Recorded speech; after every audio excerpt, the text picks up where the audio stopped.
Hello and welcome to Bear Football here on the Barroom Network. John Buffone alongside Aldo Gandia and Tyler Ellis. The Chicago Bears keep their playoff chances alive with a 33-27 victory over division rival, the Minnesota Vikings. Gentlemen, the Bears, all three phases look pretty solid today. The offense stepped up when they had to. The defense stepped up when they had to.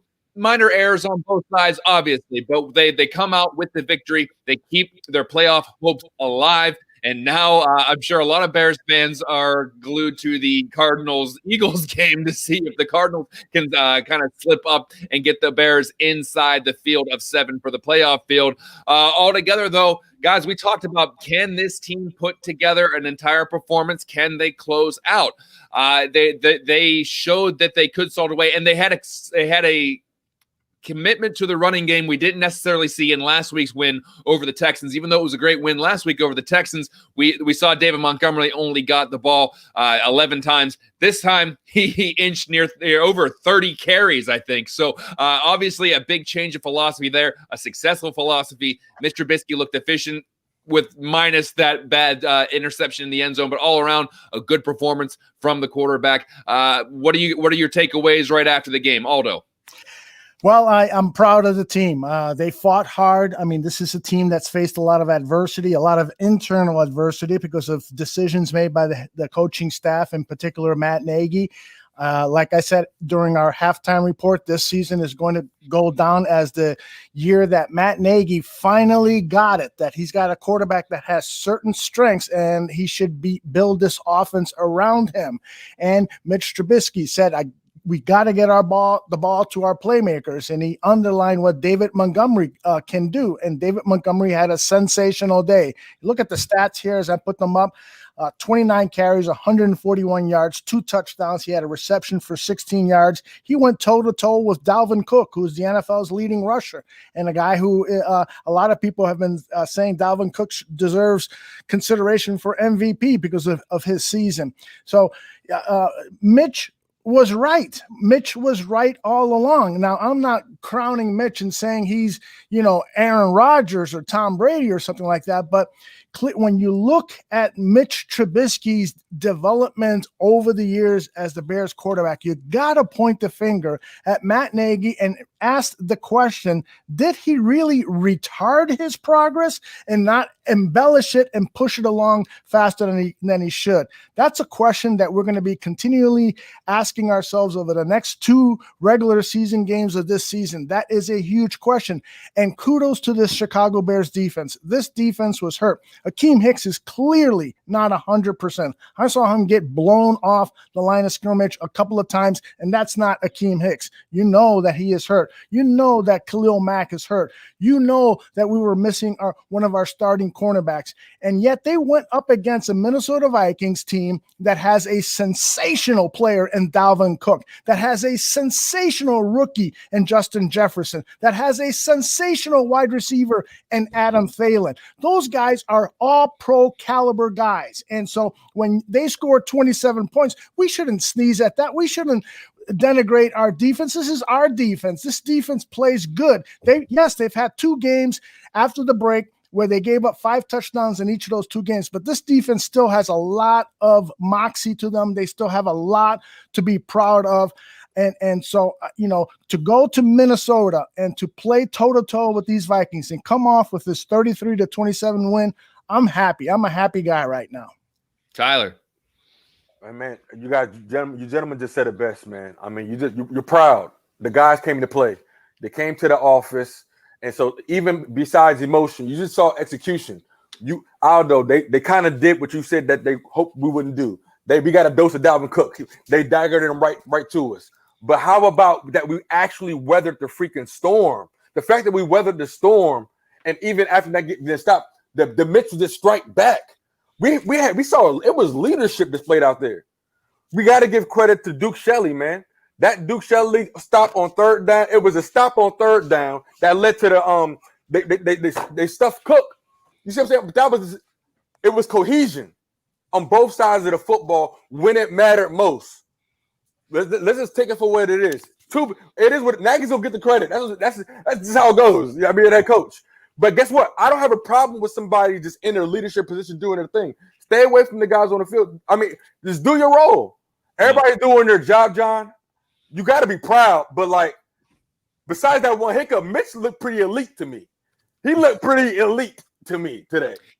He looked good. And I said last week, if they go out and they beat the Minnesota Vikings, then we can start talking about what this team can do for the rest of the season. Well, they went out and they beat the Minnesota Vikings today, and they look pretty damn good doing it.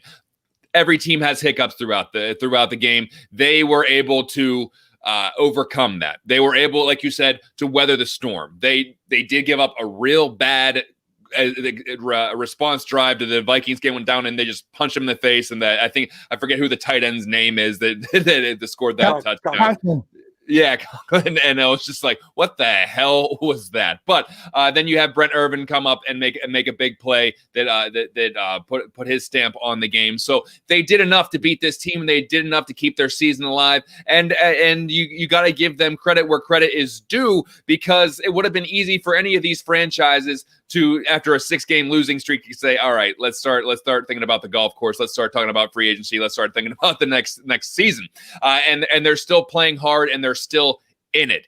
Are they going to make the playoffs? I don't know. It's not really in their control. I mean, they can win out, but they need the Cardinals to slip up. We thought the Bucs might slip up today. They took the lead over Atlanta.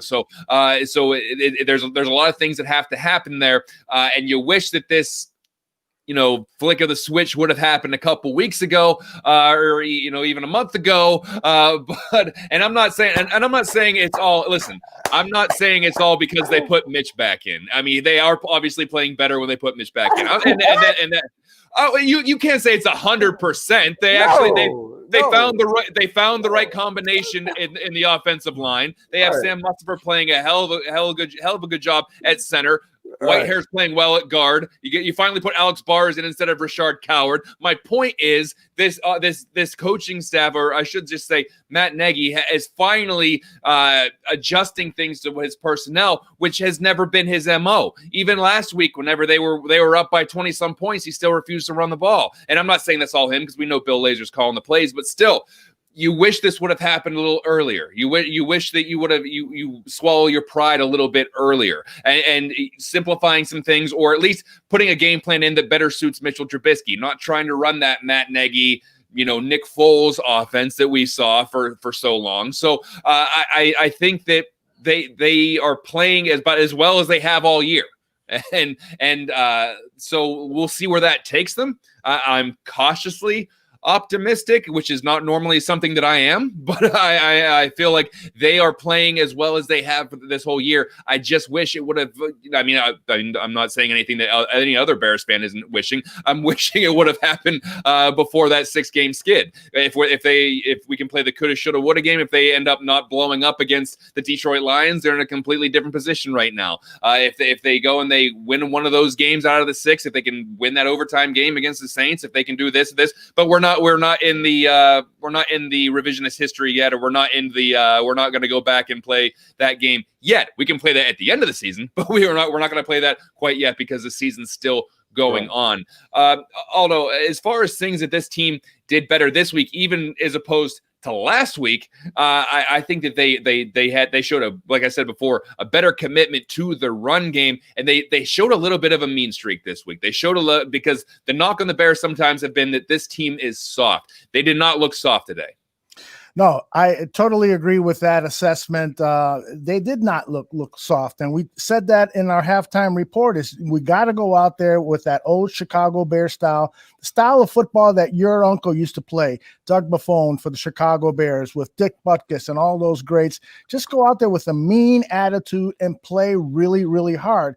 And we saw it on offense and defense and special teams. I mean, by the way, speaking of special teams, Mr. Santos deserves he deserves a special place at the Vatican or something. Yeah. I don't know, but get him whatever he wants. This guy has been Mr. Clutch. But to your question, they're playing with a mean streak, and I'm a little bit concerned about the defensive line, but I think that this is about injuries and not about player capabilities. One of the great things about your open, John, for the Buffon 55 show is you talk about how the Chicago Bears offense for many, many seasons has put the defense, forced the defense to work overtime. And so as you get into the season, the defense starts to deteriorate a little bit because they're on the fields for so long, because so much has been expected of them and so forth. And so we may be seeing a little bit of that given what's happened, during that 6-game losing streak and that defense being out there so long, and partly because of Chuck Pagano's bend but don't break defense, that he has them out there on the field for so long, because that's kind of the style of defense that he plays. So I'm a little bit concerned about the defense. There's no doubt about it. But at the same time, you got to give your hat out to the opposing team. I see some of the comments in the chat room. It's like, come on, these guys are good, man. Thielen, Jefferson, Cook, those guys are great football players.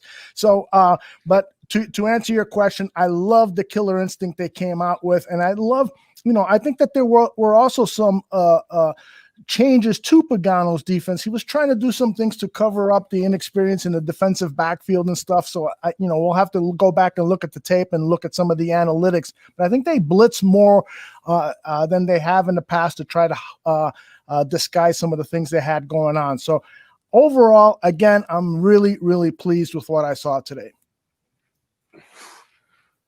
Yo, John, playoffs. I mean, when we're talking about playoffs, we talk about controlling our destiny. And so at the end of the day, we have to just win at our games. That's just simply it. And you can see a team that's absolutely focused on that. I mean, you see Khalil Mack. Just actually, it's not even the stats don't even show up. It's the pressure. Urban got free. Just pressure when we needed it the most. They thought they were going to come back. That was the position where you think the Bears was going to let down on defense, have a defensive mess up. How did they score the first time? Thielen, that was a mismatch, right? Mm-hmm. DB didn't get back, but didn't happen this time. And on the interception, that was like, I thought we were going to have to delay starting going on a show, because I'm like, is anybody else experienced in this? Because this is like classic Bears. Yeah. But this is a boxing match. But Mitch Trubisky, man, we're going to stop. We're going to talk about this. Mitch Trubisky. It's the quarterback position, John. It's just not Mitch Trubisky. It's the Chicago Bears. I appreciate that we had 6 possessions of not just productive movement, but 6 straight drives of scoring. What? Yeah. What? When? However, and it wasn't a defensive score? Who would have thought? And so it just shows that, hey, the people are where they're supposed to be at. You know what I'm saying? I know we always talk about people getting fired and stuff, but these are people's jobs. I'm not saying people are getting let go or whatever, but just like put people where they're supposed to be at. A head coach, you don't have to do everything. Just leave from right here.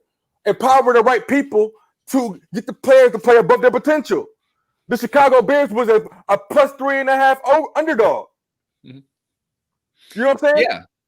Yeah, I get what you're saying, and I agree with everything you're saying, and I'm not going to spend much time talking about negatives on this show, because this is a really good win for this franchise. So, but like I said before, I'm not the head coach of the Bears. None of us are the head coach of the Bears. None of us are the ones that are controlling personnel. So you would have hoped that they would have been able to adjust and find this mixture a little earlier, especially whenever you're in the middle of a 6-game losing streak and you're looking to change things up. It looks like they held on a little bit too long to that philosophy. But that being said, they got it now, at least it appears that they got it now. Win over the Texans and the Vikings. Neither one of them were powerhouses, but they beat pretty good teams, or they beat a pretty good team today. I'm not going to say the Houston Texans are a good team, but they went out and they won 2 games to keep themselves alive when it would have been easy to roll over and die. So we will see how the rest of the season plays out. They have a good matchup, but it's also one of those games where it's like, oh, they're going to roll over the Jags next week.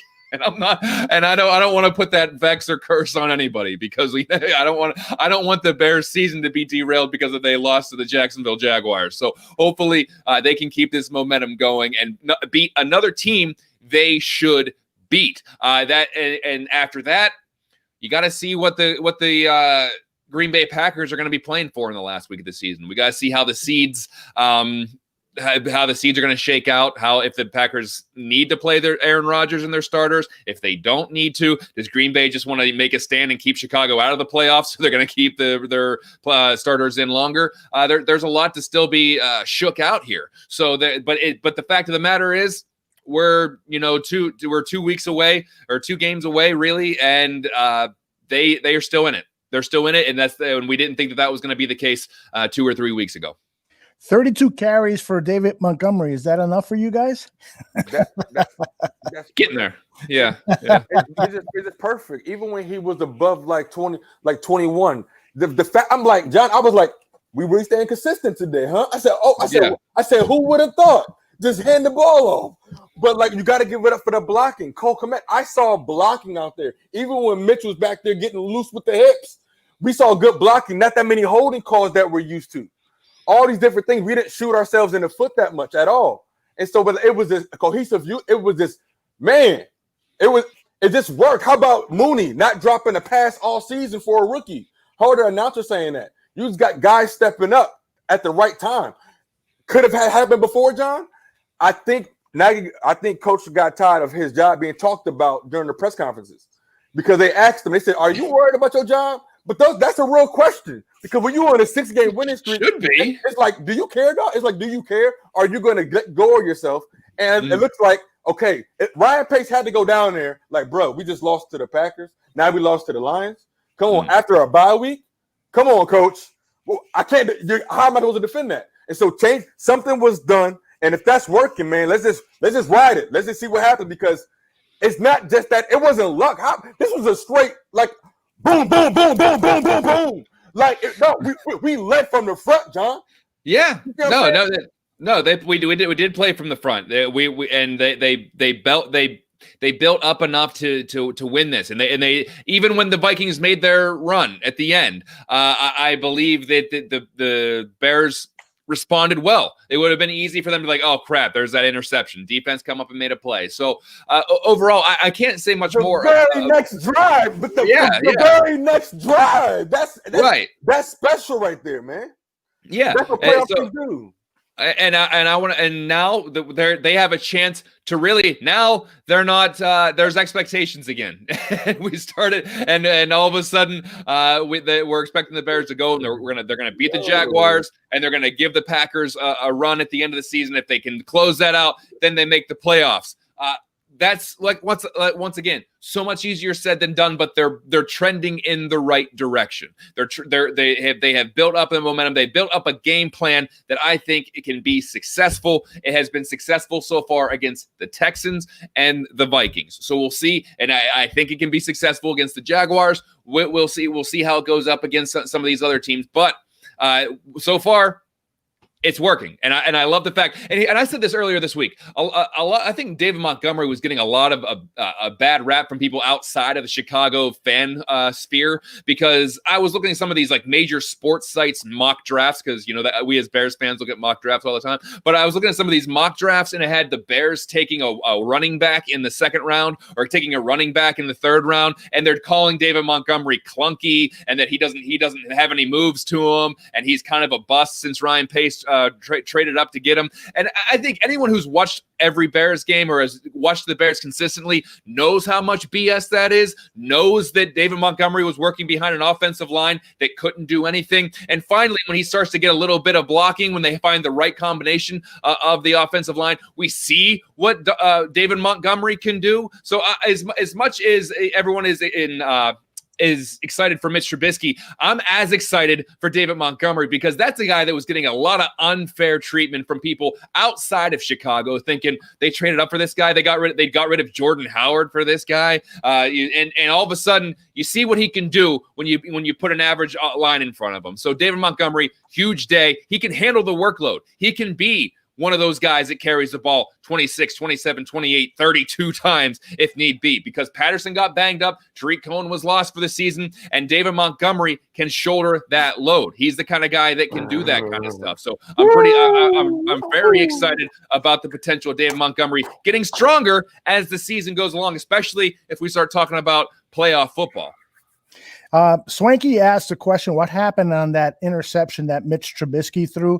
And I think this was just simply a mental error by Mitch. I think, Mitch, one of the things that Jay Cutler did wrong over and over and over again is he was so competitive that he tried to make big plays when the team needed a big play. And I think Mitch went into that situation thinking, no way are we going to settle for a field goal here. I am going to will us to a touchdown. Right. And he threw that ball into a well-covered receiver, much like that interception, that big interception that he threw into double coverage against the Green Bay Packers when he came back from his benching because of the Foles injury. So I think this was just a mental fart by Mitch Trubisky. Now, the rest of the game, I didn't detect any mental farts on his part. He played a clean game, and I was really, really happy with the accuracy on so many throws. He would do these rollouts. There would be a defender coming right at his face. He'd jump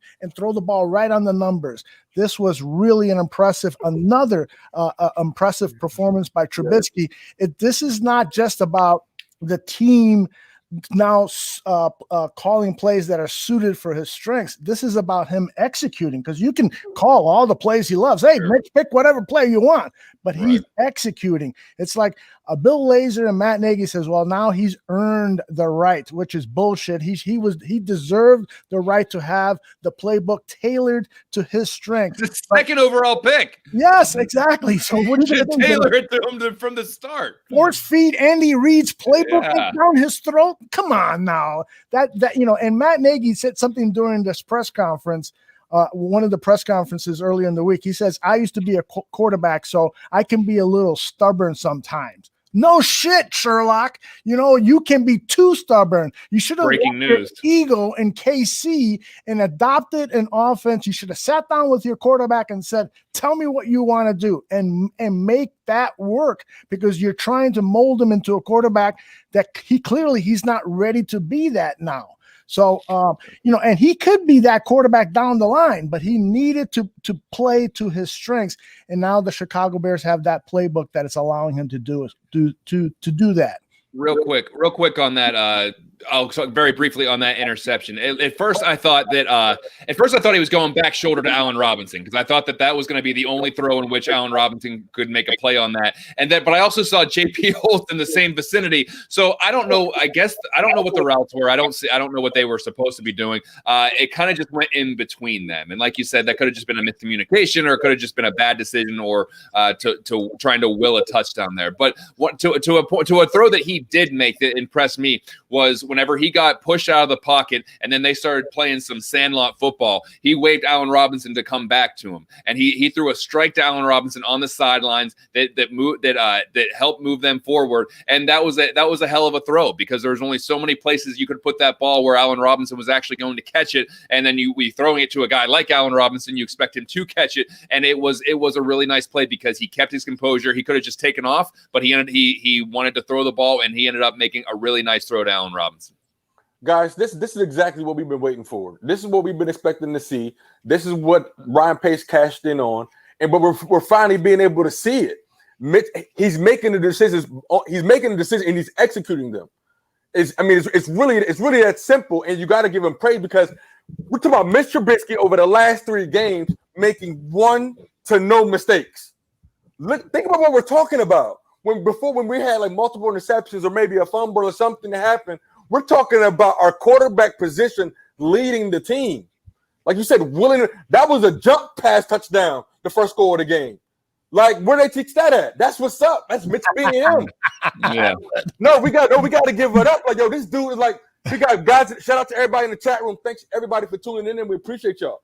This is what's up, man. We got to give props to Mitch Trubisky, yo. We need somebody to, we need a song for Mitch. We need to do something to party because we have a freaking quarterback. I don't want to hear crap about this dude going somewhere. It's about time he gets some freaking respect. I don't want to say nothing else because I want to hear y'all talk good about Mitch, because it's just really that simple, because he was freaking casted out. But how you don't recognize talent? My man can run. How you don't see that he's confused? Yeah. And here's I mean, this is a conversation for a different day, but it's just, oh man, did we did we just find out what Mitch can do well whenever he might be on his way out the door? And that's unfortunate, because if they would have been doing this all year, then you don't got to worry about that. Or if they were able to do this last year, then you pick up the fifth year option. If you were able to maximize his potential earlier, then you can take advantage of some of these things. Seeing it in the last 3 games of the season, or seeing it in the last 5-6 games of the season, that'll go a long way. But does that mean, does Mitch want to stay? And so we'll matter. See. It don't matter. But if Mitch go on some crazy run right now to end this season, let's just say Mitch wins out and gets 2 touchdowns, 3 touchdowns a game. Yo, I'm tagging him. I don't care. I don't care. Y'all been upset for less. I don't care. So what? We've wasted money on lesser things. If Mitch balls out, John, if Mitch leads us to a playoff berth by everything he can control, you don't want to tag him, my friend? It's not about whether or not I want to. I also think about attributing almost $50 million to the quarterback position next year. That's a lot of money. We'll talk about it. Well, it'd be if they tag him, it's like 28. I shouldn't want to say 50, but it's like 28 plus Foles is going to count for like 14, and then whoever else they would bring in to develop. I mean, that's I get it, but if you feel like you got your quarterback, then fine, go do it. They're paying that much for Patrick Mahomes, but also you got to think about their cap situation. If they want to make improvements, they're going to spend a lot of that money on the franchise tag for Mitchell Trubisky. So I don't know if the franchise tag is the route that they're going to want to go. I think they're going to be much more inclined, if they do want to bring him back, that it would be on a team-friendly 1 or 2 year deal, maybe a 1 year deal, just because they do have to pay Foles next year. I'm not, and I said this earlier. I said this earlier on my show this week. I'm not against if they want to. I just see so many more routes of how that they don't. It's just because does Nagy want him? Does Mitch want to be there? Is Nagy still there? Is the GM still there? If there is a new head coach, does he want to retain the most polarizing player from the previous regime? I'm not advocating to just sending Mitch off. If they want to bring him back and they believe that's what they want to do, then go ahead. But I just feel like there's more avenues in which he doesn't return than there is for him to actually return. I'm not saying that in being pessimistic or being cynical. I'm just saying, looking at the possible routes or the possible ways of bringing him back, I don't know if it makes sense to tag him or transition tag where you'd still have to pay him $21 million. I don't know if it's plausible that he's just going to say, okay, I'll take a 1 year, $5 million deal. I'll come back to Chicago where you treated me like dog crap. I don't know about that. Hold on. I'm not you talking as if it was Mitch from like 4 weeks ago when we didn't see this. I'm talking about Mr. Trubisky that leads us to the freaking playoffs right now and leads us through it. No, bro. Okay, then he gets $15 million for one deal, and the Bears aren't going to do it then. Hey, so what? Hold on. Kirk Cousins can make $30 million a year. Wait a minute. Look where the Vikings are. In the hunt. Tied underneath us. Not anymore. They're out of it. He's making $30 million right now. Okay, is that a good contract? Hey, it's horrible. What point are you making? I'm fighting for you. No. Let Mitch eat. Why let that man eat? It's okay. Let him have some. Give him a shitty contract then. Good idea. John, I'm just looking out for the guys in another kind of way, man. Hey, put me on the Players Association, Aldo. I get it. Love you. I'm like, no. If he balls out, why not? What he making this year? 70 million? 7 million? Yo, when you take care of your people to take care of you. No, man, chill out. I know we want to do the right thing. But when you take care of your people to take care of you, man, it's that simple. Sure. If he balls out and goes on a run, what's keeping another team from saying, all right, we'll give you a 1 year, $15-20 million contract? And the Bears are saying, we don't have that. It's not like we're playing with monopoly money. You can't clear your cap penalties like we're playing Madden. You actually have to play with it. You have to play within a set of rules here. John, we'll figure it out, bro. We made it through Corona. Yo, we're going to figure it out, bro. I love it. We're going to figure it out, dog. It's going to be all right, man. Okay.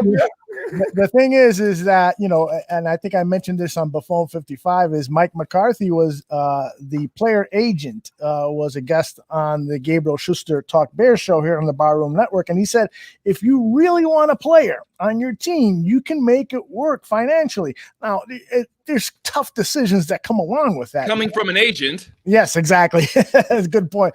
But here's something that we should keep in mind as the weeks go on and we're trying to determine who's going to be the starting quarterback for 2021. Who are we going to invest in as a quarterback? There are 6 teams right now where their primary need, arguably, is a quarterback. The Broncos, the Colts, the Falcons, the Jags, the Jets, and the Washington football team all arguably are going to be hunting for a quarterback during the offseason. Their first choice is going to be to try to land one of the top picks coming out of the draft, and there are a few teams here that are going to be picking before the Chicago Bears, and so that's going to put the Bears on the outside of the opportunity of drafting one of the top quarterbacks in the NFL, unless they trade the farm to move up and pick a quarterback. So they're going to have to go with either Nick Foles or some other journeyman veteran quarterback, or try to work out a deal with Mitchell Trubisky, which is why I think Tyler is onto something here. Is you almost have to try to make this work with Mitchell Trubisky. You almost have to find a way to sign him, because you're going to be screwed. You could be starting a second-round quarterback. Well, here's one thing that might work in their advantage. Here's one thing that might work at their advantage. Aldo, you say there's going to be plenty of teams looking for a quarterback. Think about the backup / borderline starter quarterbacks that are going to be hitting the open market next year. Possibly Mitch Trubisky, Cam Newton, Andy Dalton, Jameis Winston, Jacoby Brissett. Mitch is better than all those guys. Mitch is better than all those guys. That is not. You are missing my point. What I'm saying is there is going to be a big watered down market for backup / borderline starters. So that could drive the price down. That is something that could possibly help the Bears if they're trying to re-sign Mitchell Trubisky. It sounds like we got press conference. In regards to this game, it was again a game where really proud of our offense to really click and play well, and really the pass game when we had to, the run game obviously getting that going. I thought Mitchell did a great job of commanding the offense and making smart decisions. David ran his tail off. The offensive line blocked. The tight ends, the wide receivers made big catches, and a credit to our coaching staff. So I love the way that went. And so that's that part. As far as defense, I thought that they made some big time stops at crucial situations in this game, where if they don't make those, it could be a different outcome. They're fighters, and they care a lot. And we had a couple guys out today, and I thought the young guys came in and played well. Those 2 4th and 1s that we had were huge stops. Credit to the coaching staff for getting those guys right there. And then special teams wise, again, for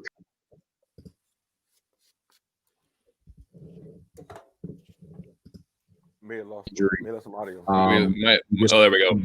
Field position wise, I thought was good. So, it's exciting for us right now. We know we have 2 more guaranteed for us, and we feel good about all that. So with that, I'll go ahead and open the questions. First up, Pat Finley. Matt, how much did Cairo's efficiency contribute to your game plan there in the fourth quarter? Twice you run the ball to set up that field goal, and just how different is it coaching with that sort of confidence in your guy? Yeah, it's big because you look at where you're at in that position, and Harrison Smith made a great play. He shot the gap, and it was a tough block for Cole. If Cole gets that block, we're running around the edge. We had that play schemed up and ready for that situation, so we all felt good about that. But Harrison's a Pro Bowl player, and he's a vet. He's a savvy vet, and he made a good play. I thought Mitch did a good job of not losing 4 or 5 yards and just getting up in there, north and south. And so, we're in a position right now when that happens that you feel very confident with your kicker, and he's proven us that he's going to make those. And so as far as where you're at in certain situations, it definitely helps out with some of the play calling, but not all of it. Adam Hogue. And Matt, what did you specifically like about how Mitch ran the offense today? I think at one point you had 6 straight drives where you got points. And you didn't actually it was 7 of 8 all the way the rest of the game except for the interception. But then on the interception, what was supposed to happen there? Because it was a little weird seeing Holtz out, not weird, but different seeing Holtz outside, and then it was a little confusing about where the pass was going. Yeah, so it was great to see the way that he ran the offense all day today in decision-making with these nakeds getting onto the edge. And it's a stress to the defense with the moving parts. And I think he's doing a really good job at just commanding it and making good decisions. He made some nice throws over the middle. The wide receivers and tight ends made some great catches, run after the catch. So all of that right now is a little bit of our identity that we're clicking with. And so we'll continue to keep that going, mixing in some different things and keeping defenses on their heels. So you see when he has to throw the ball 21 times and we're able to run the ball with one running back for 32 attempts, it makes offense a lot easier and it's effective. In regards to that final play there, that interception, we emptied them out, and now JP was in there replacing Demetrius Harris, who's usually in there at that time. So we'll have to ask. We'll go back and watch the tape, but we have some advantage throws that we like, and I'm not sure if the ball kind of got away from him a little bit, if he was going to A-Rob and the ball just kind of floated. I thought the corner made a good job. He fell off, and obviously I know that bothered Mitch on that play, but we were able to get that stop the next series and go down and get points. Colleen Kane. Hey, Matt, how would you describe how David Montgomery played today, and what specifically did you like about his 14-yard touchdown run? Yeah, that 14-yard touchdown run was awesome because he runs so hard. He's really, really hard to bring down with one guy. He runs with just extreme passion. The guys love that. We're feeding off of him. I mean, you guys need to see the way that he practices every day. I mean, and he just finishes every run down to the goal line and comes on back for the next play. And he cares so much. And the big O-line are blocking their tails off for him. And it's just we're in sync there. The tight ends getting in there and blocking. The wide receivers sticking their nose in there and blocking. It's an unselfish offense right now, which I like. And, it starts in a game like today with the big O-line and then with David following behind him. That's pretty neat. Jeff Dickerson. And Matt, to that point on Montgomery, if you guys are going to close this out, finish out on a run here, how important is it going to be for him to keep playing at the level he's playing at? It seems like you said you guys are feeding off him. It seems like when he's running like this, it just opens up endless possibilities for you guys on offense. It is. You have to be able to, you get down in games like this, you have to be able to run the football. You have to be able to keep them off balance with play actions. When you're in the drop back game, whether it's on third down or first or second, you got to be efficient with pass pro. And so I don't know what our average was on first or second down running the ball, but it felt pretty good. And when you're able to get chunks on first or second, against this defense on third down, these guys are unbelievable on third down. And one of the things that we said all week long was if we win third down, we will have a great chance at winning this game. And I have to look down here at the numbers, but it looks like we were 6 for 12 on third down against this defense. And I'll take that every day of the week. And so it starts with the run game, and our guys did a great job there. And along with Coach Juan, him and Donnie, with some of the scheme stuff that we're doing, they did a really good job. Jason Leisure. Matt, it looked like you were contributing some defensive coaching there on that Hail Mary. I saw you conferring with Chuck and yelling something onto the field. What was your input? What was on your mind on that final play? Well, it's important in those times to let these defensive coaches know what you're thinking from an offensive perspective. So for me to be able to tell them, hey, listen, they have this much time left. Here's what they could do. Here's what they're going to be looking to do. And then I don't tell him what to do, but I just tell him from the offensive perspective what he's thinking or what they should be thinking. And then they go ahead and make the calls. And so I thought that he made the right call, and then our guys have to execute it. We practice that every week. We practice that situation, several of them. So it was good to see it finally come to fruition. You were yelling it to a player too, I think it looked like. To do what? You looked like you were yelling to a player on the field. Something. Oh, yeah. We were just talking through some technique of how we want that guy to play, to make sure that we protect the sideline to keep him in bounds. Kevin Fishbane. Matt, we talked so much about Mitch in this kind of new-ish scheme and the boots and everything. How does it help David, though? How has David benefited from this style of offense? Well, it's big because, you have the threat of Mitch getting out onto the edge and then the play actions, you got to keep him, off balance with that. So it's all working in sync right now. All three parts of that are good. And then when we get down in the red zone, you lose a little bit of that field. They have an extra defender with the back end line. So we want to be efficient there. And probably would have liked to maybe have a couple more touchdowns when we got that good field position. We didn't. And Cairo pulled us out of it with some good field goals. But it's just right now, when you watch it, I mean, it's working together, and it's a good thing. Brad Biggs. Hey, Matt, I'd like to know when in the week you made the decision to take the ball if you won the coin toss, kind of why and what went into that. And can you recall the last time you said, I'll take the ball? I can't, Brad. So it was probably the middle of the week, and you just kind of think through different situations, and we talk about it, and I just know that right now it just seemed like the right thing to do. Now I look back at it, and we went 3 and out, so maybe it wasn't the right decision, but it was just something for us to change it up a little bit, and it's just what we ended up doing. Last one for Coach JJ.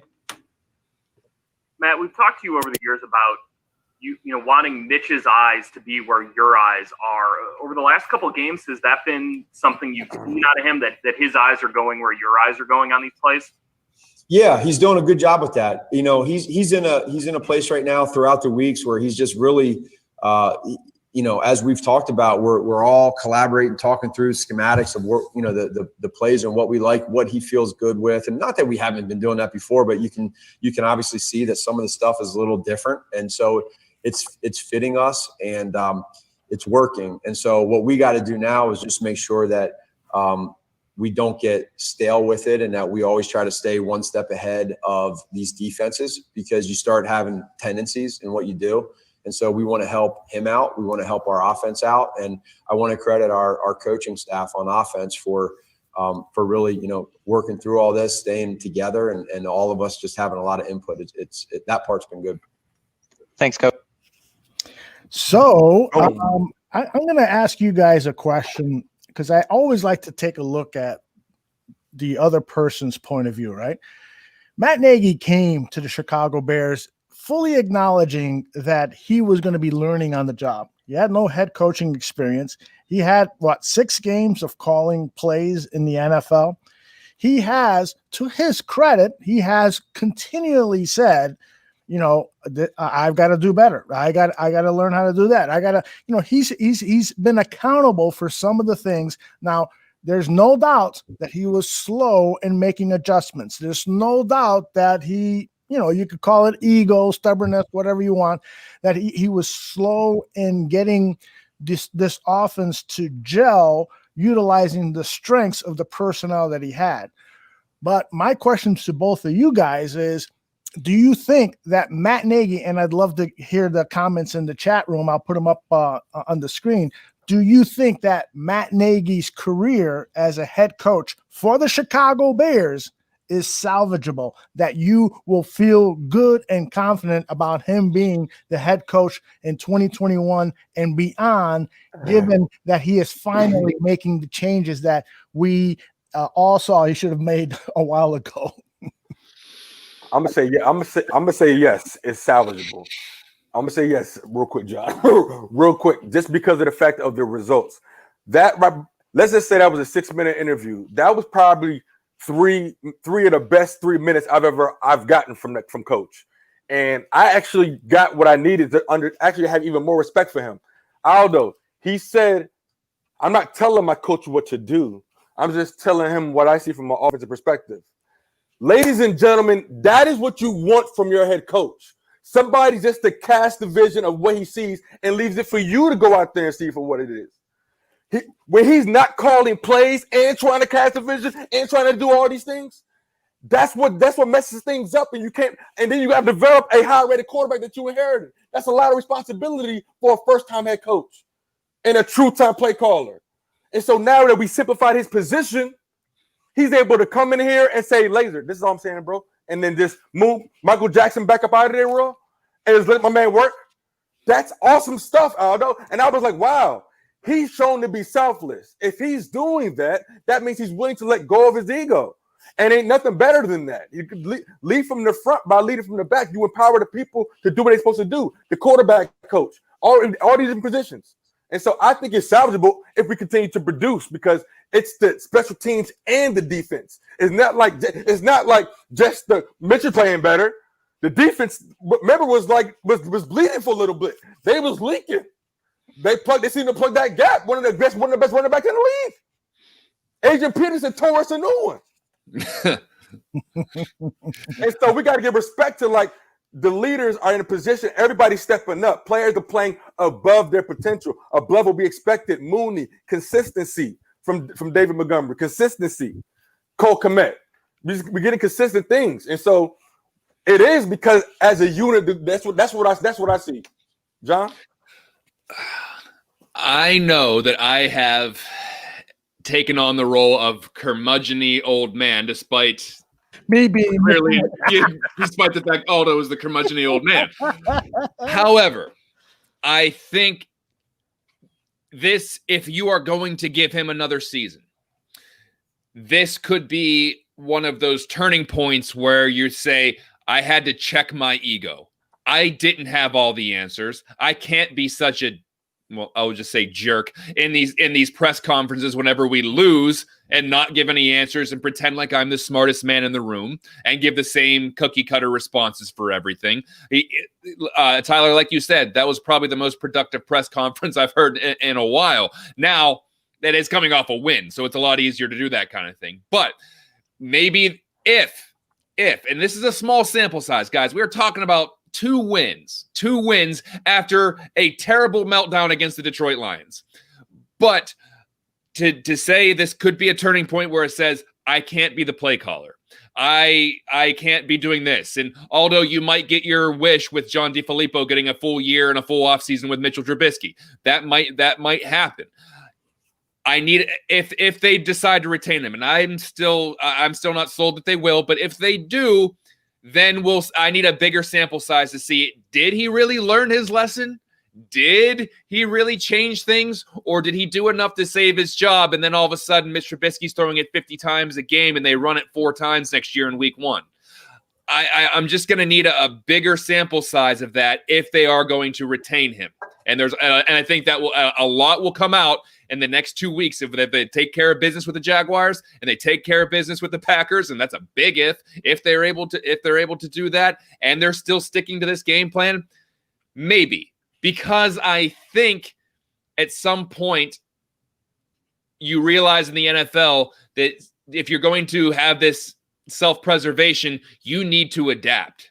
And maybe you can't do all this. Andy Reid gave up play calling abilities to Matt Nagy, if I recall correctly. And so there are times where you have to think back and look back and say, if I want to stay the head coach or I want to stay in this league, I have to do this or I can't do this. And sometimes, and I said this weeks before, I don't necessarily want an offensive mastermind running the team. I want a good football coach. I want a guy like Mike Vrabel who can turn Ryan Tannehill into something. I want a guy like Mike Tomlin who can almost make the playoffs with a guy named Duck Hodges. I want a Pete Carroll who obviously these are all defensive-minded guys who are able to get the most out of their team. Hell, everybody wants a Bill Belichick, but those aren't just, they don't just fall out of trees. But so if he can turn into that football guy that sees and understands the personnel he has. I still have questions about how they have developed some of these players. I still have questions about how they developed Mitchell Trubisky, developing Leonard Floyd, developing Adam Shaheen, and there's a couple other names you could throw out there. I do have questions about how they developed some of these players,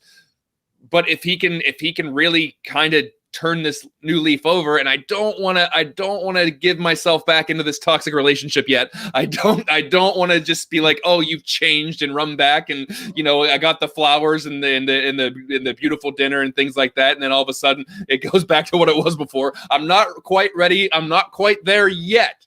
I'm not there.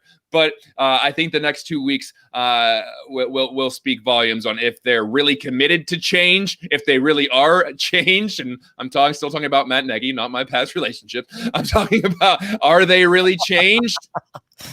Are you really the different person? We shall. Time will tell. Gentlemen, Aldo, we got to stop for a second until we keep talking about Mitch as if. And John, I respect everything John just said. He didn't say anything wrong. But my thoughts on Mitch is the fact that we're talking like he's leaving, like it should be a sure thing. Think about when you shoveling, right? You shoveling. You ever see that image where the guy walks away from the thin wall? He walks away because he been digging for like 7 years, 7 days. He walks away, and then on the other side, it was a freaking diamond. But he walks away. Why did we sign him for 4 years? What if we signed him for 3 years and we never found out he was great? We signed him for this long. We're finding out under the most extreme circumstances when you gotta have it. He shows up and showing out. Yeah, it's year 4. Excuse me. Yes, it's year 4. It's year 4. And he's showing up. So it's like, no, that's what I'm talking about. At some point in time, Ryan Pace's been taking a lot of heat. But when you see guys like Mooney and Cole Kmet, like we actually had, and Jimmy Graham, what if the tight end position wasn't producing this season? How different would every single win be? It would be last year. Exactly, but it's been mad different on a whole nother scale. So we got to give credit, like collectively, where everything is at. So as long as we're winning, the results we're starting to get results. People are executing. For some reason, the defense is getting home without Eddie Goldman, without Tariq Cohen. That's a big freaking deal. That's a big freaking deal.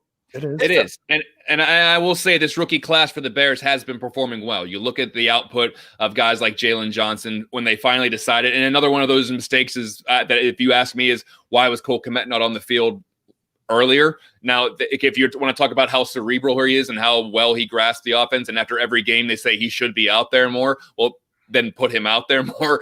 So that's another thing. But Cole Kmet, Jalen Johnson, we saw Travis Gibson out there flashing a couple good plays today. So yeah, this rookie class is looking pretty good. Like I said before, kind of the mindset of this team in the locker room. It looks like I'm being interrupted by Mr. Trubisky. So I'll defer to that. This is what you play for. You play for an opportunity to get into the playoffs, and we had a bad streak going there, but we knew if we stuck together and battled as a family and just kept leaning on each other, that we can make a run. And we put ourselves in a position to do so. But at the end of the day, it comes down to being focused one day and one game at a time. And we got to enjoy this today, but then also go back to work next week. But the guys in the locker room are excited. There's really good camaraderie right now, just an intensity and focus that I like to see. And we're in a good spot, and we just got to keep that going. Pat Finley.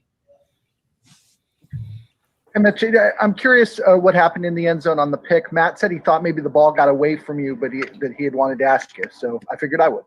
Yeah, it got away from me a little bit. I thought I could make a little bit better of a throw and also a little bit better of a decision down there. That would be one I would want back. We need a touchdown in that situation or a field goal at the least to put them away. Luckily, the defense had my back coming up with a big stop at the end there. And my teammates had my back too. So, but that is one throw I definitely would want to have back. It didn't go exactly where I wanted it to go. When you said better decision, was there someone else open you saw afterwards, or was it just if it's not there, throw it away? More of a if it's not there, throw it away situation. It's got to be in a spot where either A-Rob can get it or nobody, and it sailed on me a little bit. Steve Leventhal. Steve, unmute. Steve. JJ. Over the last couple of years, we've been asking Coach Nagy about you and his having his eyes matching on a play. So, your eyes matching where he's looking on a play. Do you feel like over the last 3 weeks that's been happening more, that you've been more in sync with what Coach Nagy and also then Coach Laser are looking at on these plays? Yes, definitely. I would say so. I think I'm just going out there, trusting what I'm seeing, and I'm getting the ball in the right place. Of course, there's always a couple times a game where I'm on the field and I see something that happens differently than what they see in the sidelines or up on the box. But we just communicate that stuff on the sidelines, continue to improve, move forward, and have that constant communication and dialogue that helps us get better. But I definitely feel like my eyes have been in the right spot, and I'm doing what I'm coached to do and just trying to make plays for the offense. Steve Leventhal. Yeah, Mitch, can you talk about, David Montgomery and what it means to this offense when he outgained and outscored one of the league's premier rushers in Dalvin Cook? Yeah, David's a special running back. He runs with such great passion and will when he has the ball in his hands. And him and I both know that it all starts up front with this offensive line. The way they're playing together, coming off the line and creating those seams for him to run through. Well, you get David in an open field, he's a special back. He's going to make guys miss. Guys are going to bounce off of him, and he runs harder than anyone I've seen in person. So it's special when he has the ball in his hands, and all 11 guys got to do our job so we can continue to spring him loose. And the O-line has done a great job doing that. Adam Hogue. And Mitch, at this point, you know Mike Zimmer's defense well and what he tries to do against you. What kind of wrinkles did he throw out there for you today, and how did you feel like you handled it? Yeah, I think they threw a couple good pressures at us on third down, but I just got the ball out quick, and we were able to get a couple third down conversions there. But for the most part, they did a good job keeping them in front. I don't think they didn't want anything to get behind them, and that's where just the movements and our run game went to work. So we did a great job running the football today, staying efficient on first and second down, so we could stay out of those third down situations where they're going to show more of those funky looks, and we know that. So they're just a very sound defense. They just want to have guys in the right spot so they're able to make plays, and their two safeties in the back end make it hard on quarterbacks with the false rotations and just jumping around and stuff like that. But I thought we did a good job, just everyone being on the same page and executing, and we were able to score a good amount of points today. Kevin Fishbane. Mitch, was this game as balanced as you can remember? Just having the run and the pass working together hand in hand, and off that, how much is it benefiting you to be able to have that with David and just kind of go back and forth with the two? It's huge. We want to be a balanced offense for sure, and I think the run plays off the pass, and the pass plays off the run really well. And but our O-line takes a lot of pride in running the football, and so does David. So when we have that going for us, I feel like everything else in our offense really opens up. And especially when you're going against a Vikings defense who wanted to play a little more shell, too high safety today. They're asking you to run the football. So we wanted to go out there, establish the run today, and the O-line with their mindset and David with his. That we just went out there and that's what we did. But we passed when we needed to, and it was a pretty balanced game all across the board. Dan Wiederer. Last one, guys. Mitch, I'm curious how you feel about Cairo right now in the hot streak that he's on. He's special. He's having a special season. He was clutch for us today. Those field goals are huge, and he hit every single one of them. So I just got to know when we pass the 50 and when we're down in the red zone to be smart, to continue to give him those opportunities to put points on the board for us. And he's doing a great job. We're really proud of him and the whole special teams unit. Punt return, kick return. All those guys are doing a great job, and Cairo's doing awesome. But it's the operation too. Pat Scales and Patty O with the snap and the hold, and those guys have been money, and I'm super proud of them. Nicely done, guys. Come on, 5 years, $200 million, done. Sign him. That's my guy. Yeah, that's my guy. You need to contact him because you would be the best agent anyone has ever had. You know what I'm saying? Super Bowl after Super Bowl. That kid is special. That kid is grateful. He is in tune with his teammates. As soon as he came to the mic, he was catching his breath. I'm like, oh snap, Mitch is hype. Like he was trying to calm down for the press conference. That is a quarterback. That is a leader that has the pulse of the team. That's what's up. Yes. Come on, man. Everyone, he's such an easy guy to root for. It's not like he's a jerk. It's not like he's abrasive. It's not like he's always, taking cracks at the fans or media or anything like that. Everyone roots for this kid to succeed. And even though, and Aldo and I have both gone on the record saying we weren't thrilled with the draft pick, we both wanted him to succeed more than anything because he was the number 2 overall pick for the Chicago Bears. And I still root for the kid to do well. And what he's doing right now is phenomenal given what we saw earlier in the season. So like I said before, it's just the next 2 weeks are going to say a lot, and the result of this season is going to say a lot. I'm trying to keep myself grounded because I don't want to let myself get too up in the air about no, come on, John. Listen. It's okay. Just hit it. I know it's okay. Hit the bear down. Just hit the bear down. Chicago Bears. Tyler, I would love to go marching across Soldier Field with you. But we got to remember that this team has only beaten one team this year with an above 500 record. Bro. And so when it comes playoff time, they're going to start playing a lot better teams if they are able to make it to the playoffs. So they're beating teams. The last 2 weeks, they beat 2 teams that they should beat. And I know that the Vikings were a much bigger test this week than the Texans were last week, and they passed that test. The Jaguars, not so much of a hard test, but they still need to take care of business. The Packers, depending on who they have on the field, will be a big test. If they can beat the Packers and make it into the playoffs, then you're cooking with something. But at the same time, I'm not trying to be like a victim of the moment where I see the last 2 weeks and forget about what happened in the past 6. So they're doing well. They're trending up. They were 5-1. They nose dove, and now they're rebounding. This is the weirdest stock market I've ever seen in my life as far as things going up. Precisely, and that is why you buy on dips. There's always that is. Oh yeah. I don't. Come on. Never forget the way you thrilled the nation. Come on, Aldo, with your team.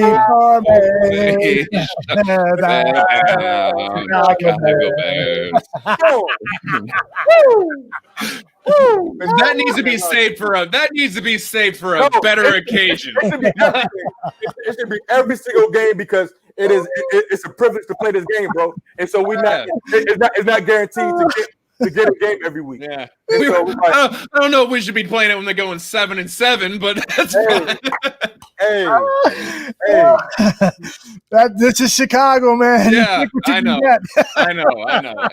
And it was a big win. There's no denying today was a big win. It could have, for all intents and purposes, ended the season. So it kept the season alive. They lived to play another day, and they got a nice matchup with the Jaguars next week. And I think if all the betting odds will be on the Bears, so let's hope that they don't hope that doesn't curse them. Is all I'm saying. But they've been playing better as the underdog recently, so I think this keeps everything moving in the right direction. Hey yo, this is the time for pride. Period. And yo, shout out to my man 40 Clovers. I definitely know the words of that song. Hell yeah! I think we all do. I believe that song. We can run that back. We can run that back all day. Yeah. But I'm trying to focus on this show because I get hyped. And we're all on delay, so we're not all matched up at the same time. Right. So other things. But this is just the moment. Just control what you can control. Either way. But guess what, John? This is when those Tampa Bay victories come back to play. What if you end up tying with them? Things like that matter. What we've done. What's done is done. But if we got to go out, we might as well go out seeing what we have. And because of injury or COVID, whatever, the guys, what we're doing, it's not about the biggest picture like just the wins. We got players executing. At the end of the day, you want to see your players, can we execute what's being taught? And we're seeing Mitch make decisions. And I'm like, every time he throws the ball past 5, 6, I'm like, okay, where's it going to land? Where's it going to land? Yeah. And each pass, I'm getting more and more confident in his decision making, right? But he had 50 completions, right? But he averaged almost 10 yards a catch. Yo, that means each pass was like mission critical. You see what I'm saying? That's mission critical, and that's what you want from your quarterback. And if that's what we're going to do, we got a formula. Because David Montgomery, the offense, shout out to the coaches. The chat was talking about this because they are creating lanes. So Montgomery got options for lanes. So when Montgomery got options and Mitch is making decisions like that, collectively that's hard to beat, especially if our defense is going to plug the gaps. Hey, yo, Mitch Trubisky's an elite quarterback. I said it. I got sidetracked by the Nilly Vanilli comment that I saw in the chat room.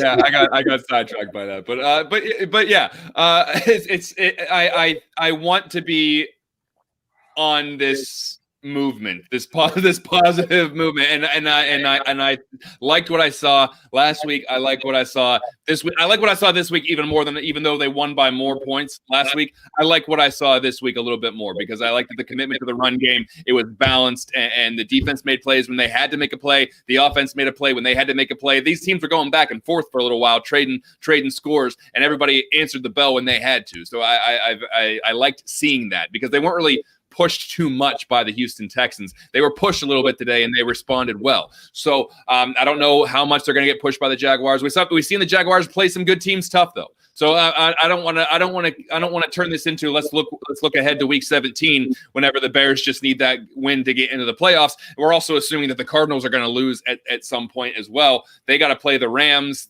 Week 17. Week 17 is a big week because if both the Cardinals and the Rams take care of business next week, then the Cardinals got to beat the Rams and the Bears got to beat the Packers, and that's going to make and that's what I mean.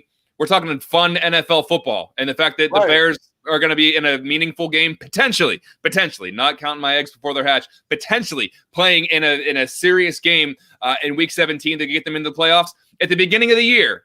And I know, I know that I'm fading off of my negativity that I was with before. But at the beginning of the year, we talked about this team probably being more in the wild card race than they were in the divisional hopes. So I know that the division looked wide open, but I think for the most part we thought the division was maybe within reach, but the wild card was where this team could really be. And so if they can still play that way in Week 17, then they're in it. And we're seeing a new offense that's scoring points. We thought that a month ago we thought, well, if this team makes the playoffs, this is like after 2 or 3 straight losses, whenever they still had a really good chance of making the playoffs. We thought if this team makes the playoffs, the defense is going to have to hold whoever they're playing to under 17 points because they can't do anything. Right. And now we're seeing the offense score some points, albeit against the Texans and the Vikings, but they are scoring points. They weren't scoring points against some of these other teams, and they don't have a great record against winning teams. I mean, they did lose to the Colts, the Rams, you name it, the Saints, and everybody else other than the Bucs who had a winning record they've lost to this year. So if they can beat the Jaguars, I'm going to be overly interested in what they can do against the Packers in Week 17. A lot of people in the chat room are praising the play of David Montgomery, and of course we have as well. This particular run here was just outstanding. What he does here with his power running, I mean, this is Bear football. That's Bear football. Love that. That is just so us, and we need to see more of that. And how about that offensive line? Just a sensational job. You see Cody White here, and the center Sam Mustipher just do a sensational job of opening that up for Montgomery, and then there's contact downfield. He just does the rest. Boom! Ooh, everybody went forward. Everybody except one person took a step forward. And when your offensive line is giving you that, that's easy pickings. You see Montgomery with the hips, Matt Shifty, then John. That was leg day. Yeah. Because everyone's thinking about that run after the contact. Because watch this, the shift, boom, and then that's legs, boom. Now look, five yard legs. That's what champions are made when nobody's looking. It was a bunch of Friday nights when all his buddies was partying and my man was in the gym. And that's when champions show up. So that was freaking great stuff to see from our Chicago Bear running back, David Montgomery, getting the opportunity to show what it's worth. We always cast our guys off so quickly sometimes, and it is good to see it all come together. But this is also why we play 16. We play 16 games. It's not over yet. Let's review collectively when it's all come together, John. Yeah, and I said this on Wednesday. I was talking about the offensive line and remember we were talking about Daniels play center, Whitehair center, who's going to play guard, who's going to play center. I think they found something. If Mustipher is going to be their center of the future, and I think it's trending upwards that could be. Some people still say they're not convinced. Although I believe it was Greg Gabriel who said he wasn't sold on Mustipher being the center for this team in the future. And so I think that, but even if let's say that he is, you got Whitehair at left guard, you get Daniels at right guard next year, you get Sam Mustipher in at center, and then like 4 or 5 weeks ago when we were talking about a total overhaul of the offensive line and who are they going to dump and how are they going to fill all these positions. Maybe it's not going to be as dire as we thought. Yeah, I mean, you probably got to go find a left tackle, and I know that's easier said than done. Probably got to find yourself another tackle on the right side, but it's better than saying we need 2 tackles, we need a guard, probably a swing guard, and who the hell's playing center next year? And now it might not be like that because next year you could potentially go in there with Whitehair at left guard, Mustipher at center. Daniel's coming back to play right guard, and then you have Alex Bars as your swing guard, and then you got to address the tackle situation. So maybe, just maybe, this isn't a complete and utter flaming train wreck that we thought it would be as they enter next year and how they're going to revamp this offensive line. John, I think you made some great points, but great points with the line. I think we should be in a position to remember the Dallas Cowboys. It wasn't sexy when they went to the draft and they picked those linemen in those first couple rounds, those high rounds. I think if Mitch is showing up like this, what's the number one thing? I was just thinking about this before. I'm glad you brought it back up. Great point. Why not invest in the line? Because what if when these guys get hurt? We can't. This is great, and they're doing great things. But this is the best opportunity to invest into the offensive line. Yeah. Because why not like a second and a third round? I wouldn't care. I mean, if Mitch is going to play like this, if we see this for consistently, not saying don't address it, but I'm saying like if he's playing like this, invest. What if Mitch don't gotta run? If he's making decisions, he's making 1 to 0 mistakes a game. He's like, look at what's Allen Robinson's stats. Somebody showed me. He's like crushing it right now. So like somebody's throwing him the ball over the last 3-4 weeks. This is like so like invest into the offensive line. We get a couple weapons, but DB invest into the DB, but both sides of the line, because but guess what? It's easy to fix things when you're winning. Sure. Yeah. There's no doubt about it. And I mean, we should continue to focus on this season before we get unless they're eliminated from playoff contention. We can keep talking about this season. Then we can talk about the moves they're going to make, but because there's plenty of them that they have to make. What are they going to do with Allen Robinson? What are they going to do with the quarterback situation? There's a lot of things that have to play themselves out that we don't know the answers to, and I'm not going to pretend like I do know the answers to. That'd be crazy. That'd be so stupid. Pardon my language. That would be so silly for them people to like let Allen Robinson go. If you let Allen Robinson go, we'll have issues. Well, you're already using the franchise tag on Trubisky, so they can't do that. There we go. It just makes sense. Worst case scenario. Well, excuse me. In Barfly Tailgate show this morning, there was talk about potentially, trading Kyle Fuller, and I can't see how you trade your best cornerback. Don't do not that. in the division where you've got to guard Devontae Adams for the Packers, not in a division where the Vikings have 2 quality wide receivers, and one of them, Justin Jefferson, he could end up being a top quality, top echelon wide receiver. This kid is putting together a rookie of the year season, and against the Chicago Bears this season alone, in his rookie year, he has over 200 yards rushing. So this guy is going to be a bear to watch. Bad pun. And the Detroit Lions don't have a great wide receiver now, but Kenny Golladay could be that great wide receiver once he gets past his injuries. And so you need a Kyle Fuller on your roster. You got to do everything possible to keep him on your team for sure, man. Yeah. And I was just going to make that. I understand that he's going to count a lot against the cap in the near future. But that's what you use that for. You use that for your best players. And he's playing some of the best football of his career right now. It would suck to see him leave. And the only way I can see it happening, and we've talked about this, who's untouchable, who's not, who is the only way I can say if they bottom out and they say we are starting from scratch, the new GM comes in and says, we're clearing cap. And they're going to take the Miami Dolphins approach here. The Miami Dolphins traded Minka Fitzpatrick. And they're going to make the playoffs. And they had a quick turnaround with their quick rebuild, and they traded it all for draft capital. They traded Laramie Tunsil, and they got draft capital, and they did an on the fly rebuild.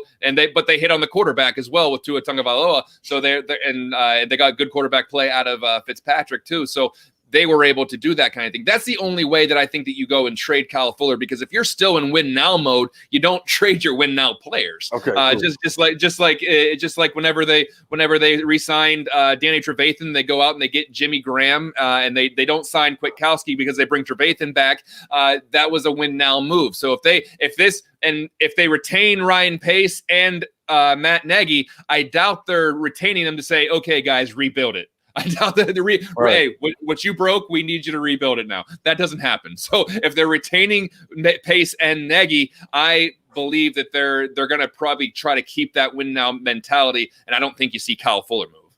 Absolutely. Why ever get into the process of developing players, homegrown talent, and watching them go lead to be successful?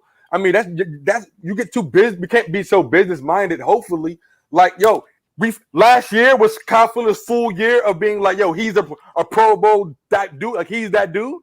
Like, can we just enjoy it for a little bit? He just got like that. He just became the man.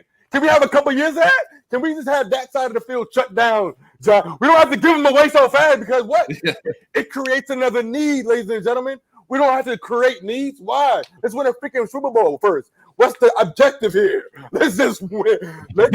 Let's just win a Super Bowl, and then you can do whatever you want. Do whatever you want after that. Yeah. Give me 5 years, but let's go. Fuller has been shutting stuff down, and so hopefully, absolutely not. Do whatever you got to do, because we're not that far away. And taking full accountability, I thought we were going to win the division.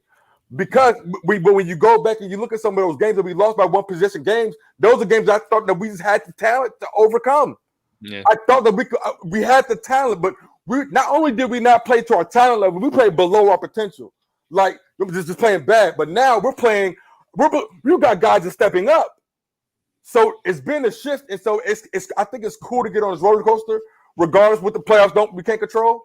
But to see our team operate like this on all three accords, with everything that we might be missing, is pretty dope.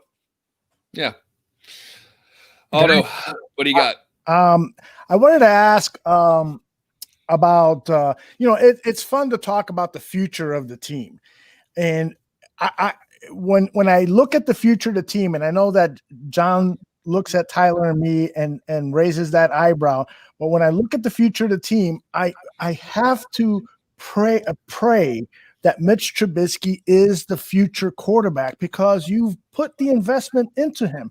Imagine if he finishes the season and with the promise that, yes, I am the franchise quarterback that you selected with the number 2 overall pick in the 2016-17 draft, and I am your guy. Then you can use your top draft picks to solidify the offensive line, to pick up another playmaker in the second round, to maybe pick up another edge rusher to help find Khalil Mack's successor. You can do things to build this team and to have sustainable success throughout the 2020s. So you're not just winning in 2020 or 2021, but you're also winning in 22, 23, 24, 25.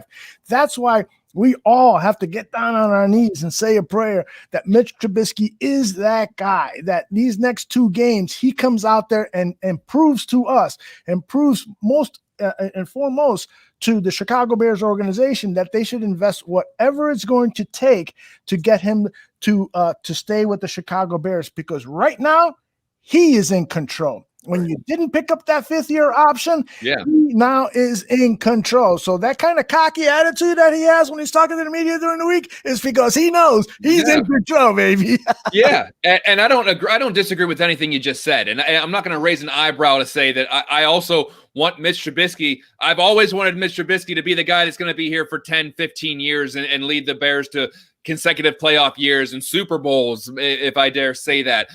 But there's a lot that has to be delved out there, and I don't know. I mean, we saw was it not Phil? Was it Jerry Angelo or Phil Emery that was afraid that Cutler was going to get away, so they gave him a 7-year, $120 million contract. There needs to be. I like that he's playing well now. Is that a big enough sample size for you to say, okay, let's give him a 3-year deal? Yes, John. Yes. They haven't beat anyone with a winning record. He hasn't beat anyone with a winning record this year. John, all I'm saying is, bro, why start over?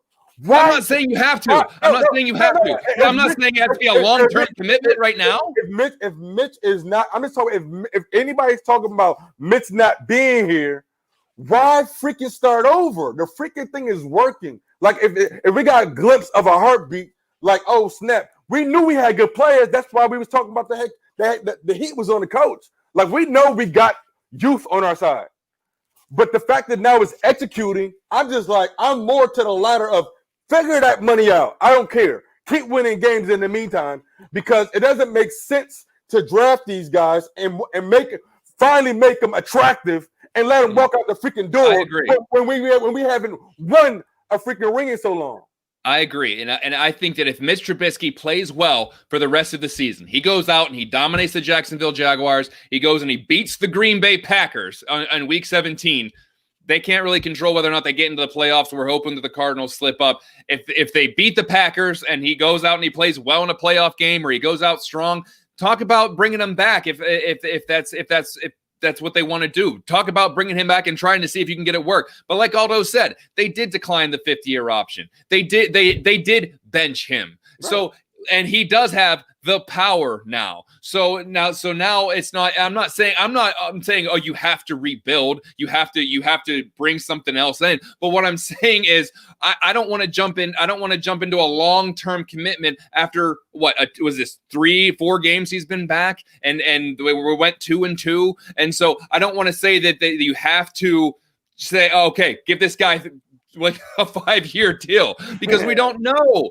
He hasn't beaten anyone good yet. It's so okay. It's okay. Here's my point.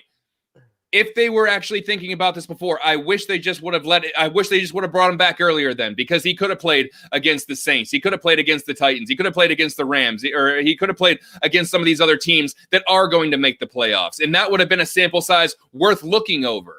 I don't know if we're going to have the sample size worth looking over right now to say, give him a multi-year deal. Right. If you want to say, bring him back on a 1-year deal, that's fine. But I can't say that I'm going to watch these last 4 games and be like, you know what? That dude needs a 4-year deal. Pay the man, because if he's playing a Packers team that doesn't have any of their starters playing. They blow a game against the Lions. They beat the Vikings and the putrid Houston Texans. I don't know if that constitutes saying, here, back up the Brinks truck. So I think that I wish there was just a bigger sample size. I know that I'm speaking in terms that I can't speak into existence. I wish there was a bigger sample size in this new game plan, in this new commitment to the run game, in this new offensive scheme. I wish that there was a bigger sample size before we say, you know what, that's our guy. Give him what he wants. And that's the only point I'm trying to make. I'm not trying to say that Mitch needs to be run out of town or Mitch doesn't need to be here. I'm just saying, I don't know if we want to, get in bed with this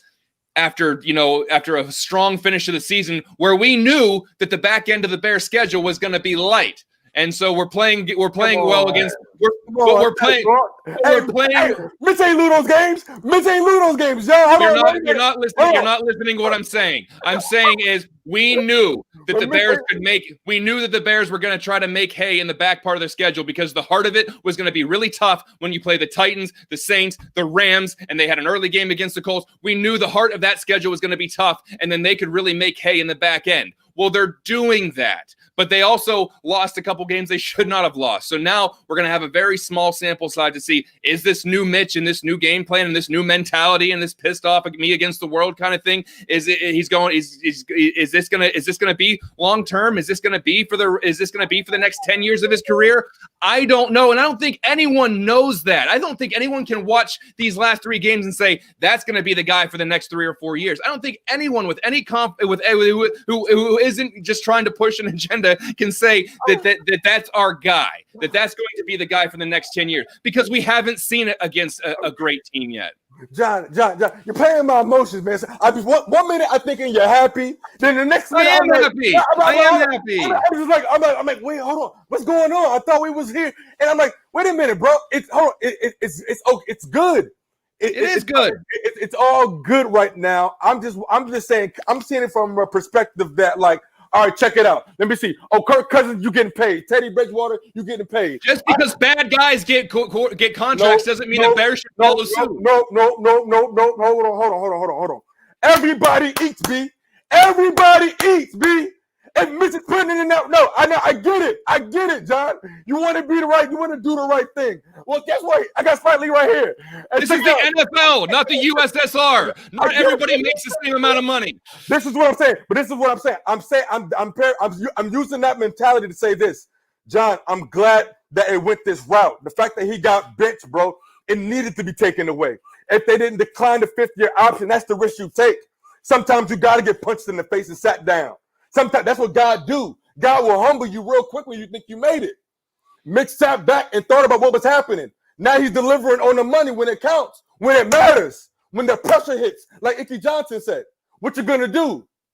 And so Mitch is actually executing. That is the difference. The difference with the contracts, that stuff is gonna be figured out. Long term, all these other guys are getting paid or whatever. The fact that matters, he knows the system. Figure the money crap out. Win these freaking games, yo. Mitch is the starter of this team until he doesn't start no more. We agree with that. I mean, we 100% agree on that. Yeah. I mean, period. Like, it'd be stupid to not bring him back if we just keep executing, because the fact of the matter is we are looking to, like, inflict our will, especially against a division rival, not just the Vikings, a team that beat us, and a division rival. And not to mention the Packers struggled against Carolina yesterday. They look real human yesterday. Okay? And those good teams you mentioned, the Colts, we gave those guys a good work, John. We threw those were one-possession games, John. We ain't just get run over in all those games, John. And those dudes had We're not playing horseshoes, Tyler. We're not playing horseshoes. You got to win on the scoreboard, man. I get it, bro. But what I'm just saying, from when you take a step back, it's just like, I know it looks like we're far away. But it's like when you got a team that can still give body blows, they're in contention. It's just like you got to get the thing to work. And that's what we talk about. Man, I'm just talking about, man, the improvement in leadership led to improvement in communication, will lead to better results. Maybe Nagy was right. Maybe this whole time, maybe practice was good. Maybe practice was good, and it just wasn't communicated to the field. Practice is always good. Practice is always good. But that's what I'm saying. It was like, but maybe that's what he sees, because maybe this is what Nagy saw in practice, John. Because I hope so. I mean, it's the only thing that it can be, because Mitch was completing every. Come on, and we kept moving down the field. I mean, it happened. It did happen. I know. Are we talking about this game, or are we talking about the holistic? We're talking about the last two games. We talking about the last two games. We're talking about next week too, because we're just talking about consistency of Mitch. Because the third quarter curse, is that over? Because that big third down pass to Allen Robinson, they scored a touchdown. Yeah. No, but John, we still took it to him though. We didn't back down. We didn't back down, and that's what I know. We got to be proud of that in the situation. No, I'm glad. No, and I want the positive energy to continue. I'm not trying to bring that down. All I'm trying to do is bring us a certain sense of levity to the situation, that I want them to keep winning. I want them to make the playoffs, and I want them to make a big run. And I would love Mr. Trubisky to just catch on fire and be the man. I also is it crazy to ask, or is it crazy to think that, hey, I would like to see this against a team that has an above 500 record? Is it crazy to say I would like to see this against someone on the better half of the league? Because despite the fact that they were in some of those games that they lost, they did lose to the Colts. They did lose to the Rams, to the Vikings, and they did lose to the Saints. They did lose to all these other teams that had the only team with a winning record they beat this year was the Bucs, which they looked really good in. But that was a Nick Foles game, so we knew that he was going to beat Tom Brady. So I want this to continue. I just want to make sure that we're not thinking that these guys are going to be world beaters now because they've beaten the Texans and the Vikings. I want to see it, and they're not going to get a better test next week against the Jaguars. I bet Mitch is going to have a pretty good game. But John, how about the fact that we can just say, "Oh, the Texans"? No, that was punk. Calm down, T. That was Deshaun Watson, man. You know how much freaking ridicule Mitch has gotten? No. How much ridicule? So what? How much ridicule did Mitch Trubisky get compared to John? It's about execution. He was getting sacked. He made not good decisions. So what? No, John, come on. Would you take Mitchell Trubisky over Deshaun Watson right now? Yes. That's silly. Yes. That's silly. Yes, I would. Yes, I would. Yes, I would. Yes, I would. No, John. Deshaun Watson when he got drafted, he let the league get like interceptions. We saw. So did Peyton Manning. So did Brett Favre. Bro, I don't care. The fact of the matter is, Mitch has been available. Deshaun, we don't never know how it can go. Like Deshaun Watson's development, back-to-back ACLs, all those other. You never know how those other things work. But what I am saying is this: that these wins just show that Mitch can execute. He can handle the spotlight when it's on him. I know I'm hyped. We should be hyped. But the fact of the matter is, if we can just keep this formula. If David Montgomery is going to run like that, yes, because if the run is not going, then Mitch is in worse situations. The reason he didn't have to throw 40 times, and how cool is that? Yes, I will 100% agree with that. If they can keep that to like use 20 some throws, 25 throws, and they can do things to his strength, and it's a 1-read, 2-read, throw the ball, and he is confident in that system. I think he's more confident doing what he's doing now than he ever was running, Matt Nagy's system. And I don't want to keep calling it Matt Nagy's system and the system they're running now. He's still the head coach. So clearly he still has some influence on the offense. But from what they're doing now to what they were doing earlier in the season and even last year, I feel like Mitch is much more comfortable doing what he's doing now. If they can do that, they can be successful. There's a few factors there. Whenever the competition goes up, Mitch might have to throw the ball a lot more. And is Matt Nagy going to, like I said before, really change his colors and say, this is what we are now. This is the kind of coach I am. Oh my God, it's the I formation. That's not why I was brought here. So we'll see if he can actually stay committed to that, and if his coaching staff can keep him in check and say, we don't need to be doing all this crazy crap. But so we will see that. So yes, I think that they can win doing this right now. Can they beat a really good team doing that? Maybe. Why not? Why not? But I haven't seen it yet. But check it out. The punk butt Rams was getting shut out by the Jets right now. Like the Rams, they was like what something donut. So it's football, bro. I know, but it's different, John. It's football. Any given day. Look at the Vikings. They thought we was the same team until they came over there and Mitch gave them that work. Shout out to everybody in the chat room. They got that work today, John. And so hold on, bro. The fact of the matter is, they better hope we don't make it to the playoffs. That's the situation. We're gonna ball out. We're gonna ball out. We're gonna smack these quarterbacks coming up, and they better hope we don't make it. Because look at the way Khalil Mack and the boys is coming right now. Come on, man. That was Dalvin Cook, fantasy player, top fantasy player. Oh my God, Dalvin Cook. And guess what? I think he still scored like 30 fantasy points today. He did. But guess what? Yeah. He can't score the points by himself. So the Bears collectively, from a defense, it's like how far we've come in a short amount of time. We talk about Bill Belichick in-season adjustments when the defense was just bleeding. The defense was just bleeding over 2 weeks ago. And to get it together against Adam Thielen and Dalvin Cook, come on, man. And the whole game, like, no, you ain't getting out. You ain't getting out. Come on, I don't know how many NFL teams are begging that the Bears don't make the playoffs, because I look at the field right now and I see, and I'm watching the play of. I know the Cardinals are in a fight with the Eagles right now, but I would be more afraid of Kyler Murray than I would be Mitch Trubisky. I would be obviously more afraid of. I hope we played him. I hope we played him. It wouldn't be for a while because they would be the 6 and 7 seed, but it'd be the 6 and 7. They'd have to meet. I think they'd have to meet each other in like the NFC Championship. Well, actually, if the Bears make it, the Cardinals wouldn't. So that I don't even think they can meet each other in the playoffs. But that's neither here nor there. We don't need to be talking about playoff matchups right now because we got to take care of business in the next 2 weeks. So, but I do think that what they're doing right now is effective, and I agree that any given Sunday, any given team can win. But there is a reason why the best teams make the playoffs most of the time. It's because they're better. And so I think that if I just want to see, and I'm not saying this just because they're like, oh, I'm a real fan kind of thing. I want to see if Green Bay rosters a full team week 17 and and the Green Bay Packers are somehow playing for the number 1 seed and they have something to play for and and the Packers need to win this game to get like a first round bye.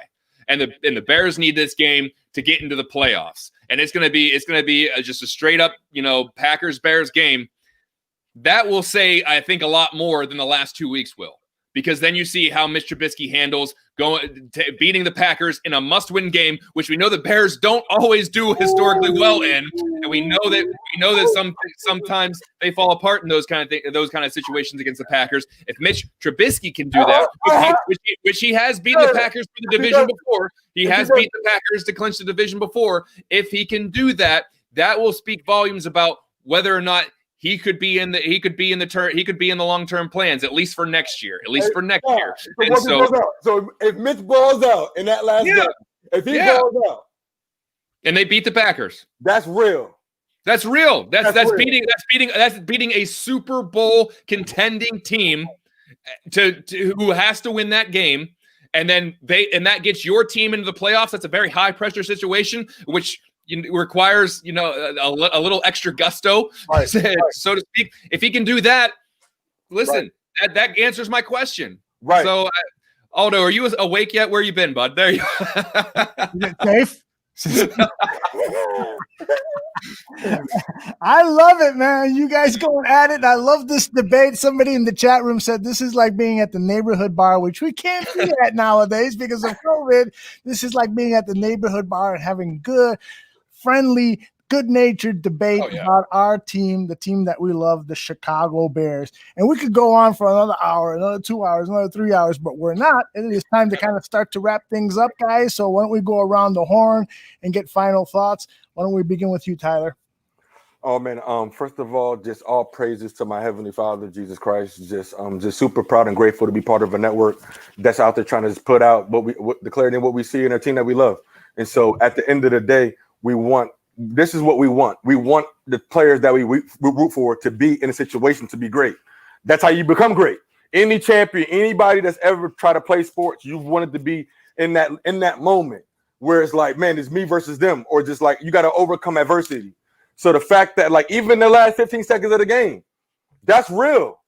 And so it's in those moments, can you perform? And like anybody that's ever trained for anything before, like that's when you find out who you really are. And that's what. And for my team to be in that situation, that's dope because I want my players to get respect. If you don't want your players to get respect, then you wearing the wrong jersey. You wearing the wrong jersey if you don't want your players to get respect. And they get respect by the results and knocking these fools out when they come onto the field and acting like you protect your man. One man is blocking, and we saw a good blocking today. We saw great stuff from a team that faced a lot of adversity, dismissed, left for ashes. And so just final thoughts, man, this was dope. This was a great win. We got a lot of things left. I mean, happy holidays, happy Christmas Sunday, and everybody just protect your peace. This was like something really smooth to ride into the week with. Be safe with your families. Continue to be safe. We love y'all. We appreciate you all. Swanky, everybody in the chat room, you guys were awesome. I was trying to stay focused. You guys were great, and really appreciate you guys like giving us your time and chopping it up with us. And Yeah, other than that, Aldo, just like peace and love to everybody of the network. Barfly Tailgate, Tucci Nagoon Fantasy, man. John, I know you're going to go through all your shows. We got a bunch of great shows, y'all.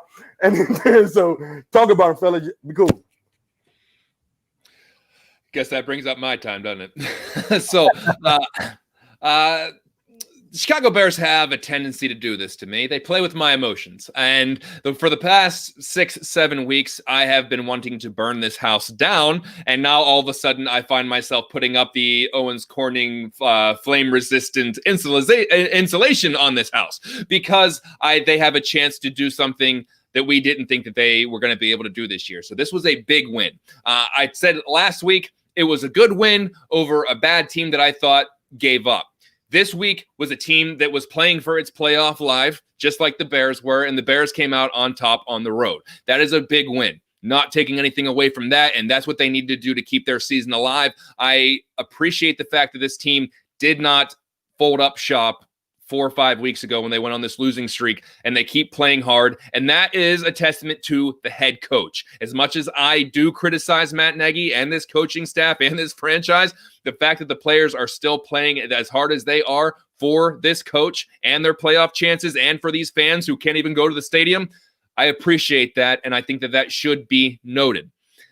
They got to keep this train rolling, and I think that they can beat the Jaguars, and then that would set up something pretty serious week 17 if things play out the way that we think they're going to play out. So I am starting to gain my hope again. This is when the Bears start playing with my emotions. I for a long time I was writing a lot of this stuff. I was writing a lot of the coaching staff off. I was writing these players off, and I just think that comes from muscle memory of being a Chicago Bears fan. So I am hoping that they can turn this around. I'm a little more positive than I was last week, and a hell of a lot more positive than I was 2 weeks ago. So we'll see how this ends up, how they play out the rest of the season.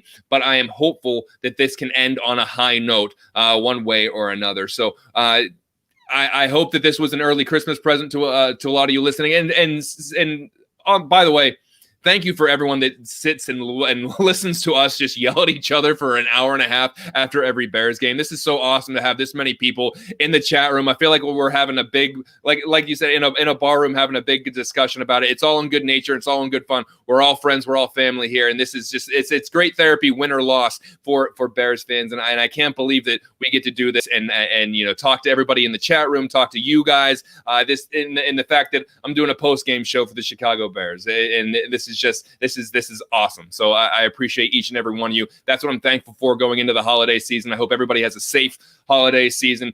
We'll be back next week for hopefully another Christmas present with the Bears beating the Jacksonville Jaguars, and just talking about some other things that I got going on with the Ballroom Network every Wednesday. We're gonna, and actually we might have an altered schedule this week. It might be even Tuesday. We're gonna do Buffon 55. We're gonna break down not just this game with the Vikings, but we're going to look ahead to that Jacksonville Jaguars game to see how they do match up against this team. They've been scrappy against some of the good teams in the league. They have not just rolled over for a lot of these teams, but there is a reason that they are fighting for the number 1 or number 2 overall pick. So we'll see how the Bears match up against them. And also, I believe dropping tomorrow is our latest edition of Pass the Mic, a show that Alyssa Barbieri and I host together, a show all about empowering women in sports and sports media. We had an incredible guest on for our latest episode, Justine Siegel, who was the first ever woman coach in Major League Baseball. She was also the first woman to ever throw batting practice in spring training to a Major League Baseball team.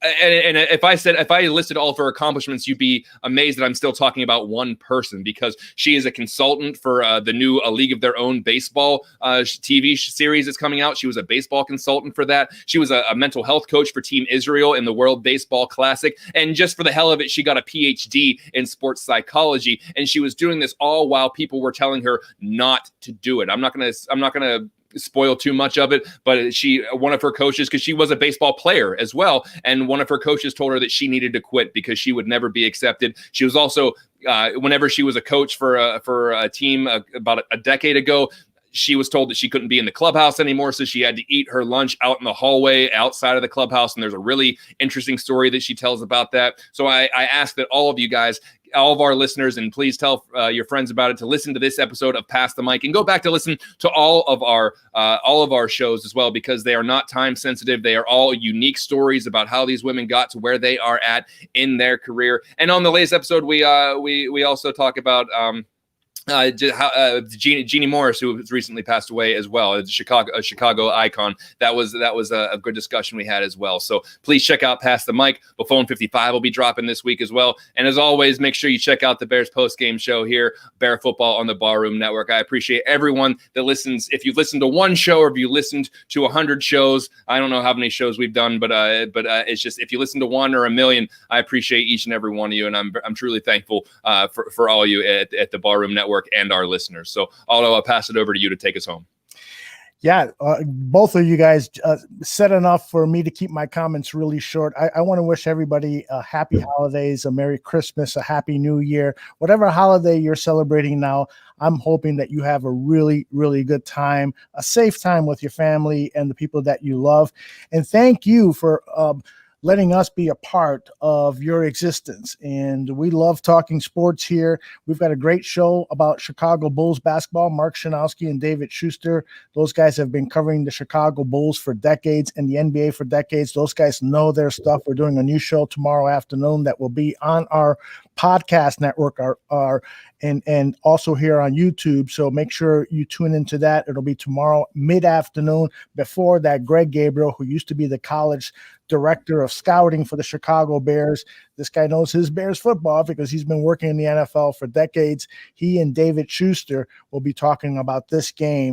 And it's going to be interesting because those guys have a friendly bet going that the Bears, David thought the Bears wouldn't finish above 500. And now Greg looks like he's got a good opportunity to win that bet. And there's just one quick note about the Chicago Bears. It doesn't really, to me, right now, I want them to be into the playoffs. Of course, I want them to win the Super Bowl. But to me right now, because it's out of our control, what I'm hoping for is a big, convincing win against the Jaguars next week, and then a big, convincing win against the Packers, no matter who they throw out on the football field. That is going to go a lot better for me than playing for a high draft pick. There's no way that I want the Bears to lose. I want them to win, and I want them to convince me that they got the core to build to a good team in 2021. Again, we've got tons of great stuff here on the network over the next several days. So if you can, please hit the subscribe button right below on our YouTube page here. Hit like and let people know about what we're doing. We've got the audio podcast too. So all of these shows that appear on video, there's an audio version of them on audio podcast. And just all you got to do is search Bears Barroom Radio Network and be a part of the network. So guys, this has been a ton of fun. I can't wait to do it next week. And my biggest concern right now is when the season is over, what am I going to do without you guys? You guys, we'll figure out a different show. Yeah, we got to figure something out because I can't live without you right now. Hey, Aldo, that's actually a good point, brother. And we can actually even just remind everybody during these times is like through COVID and everything, how much the value, how important like family is, and like having that moment. So like during this week with everything, it's so easy to be negative about something, but just hopefully just go to spend time with your loved ones, even though we've been with them, like really be with them, create those moments. That's one thing that was talked about at church today, was just like make some memories this week, because it will never be another Christmas during COVID 2020 ever again. And so I'm a son of a great man, Amos Ellis, and it was this Christmas. It was this Christmas last year. He was here in DC, and I didn't know anything was wrong. Me and my brothers, we didn't know anything was wrong until we found out a couple months later that he was diagnosed with stage 4 cancer, and he was keeping it from us. So, but the glory is he went home to be with our amazing Heavenly Father. So this is positive. This is not to bring anybody down after a great win. I just want everybody to say, yo, make some memories. Cherish every day. Protect your peace. Because you never know when you won't have the opportunity to go. It's easy to find an excuse. It's easy to find an excuse, but just like value the moments. Don't wait until the moment is necessary to appreciate it. Don't wait until the moment may not exist to appreciate it. So Merry Christmas, the bar room. We love everybody and everything, Bears Nation, but even the entire everybody. Merry walk of life. We love you. Walk in peace. God bless. Aldo, John, love you guys. Good, brother. All right. Until next time, thank you all for tuning in.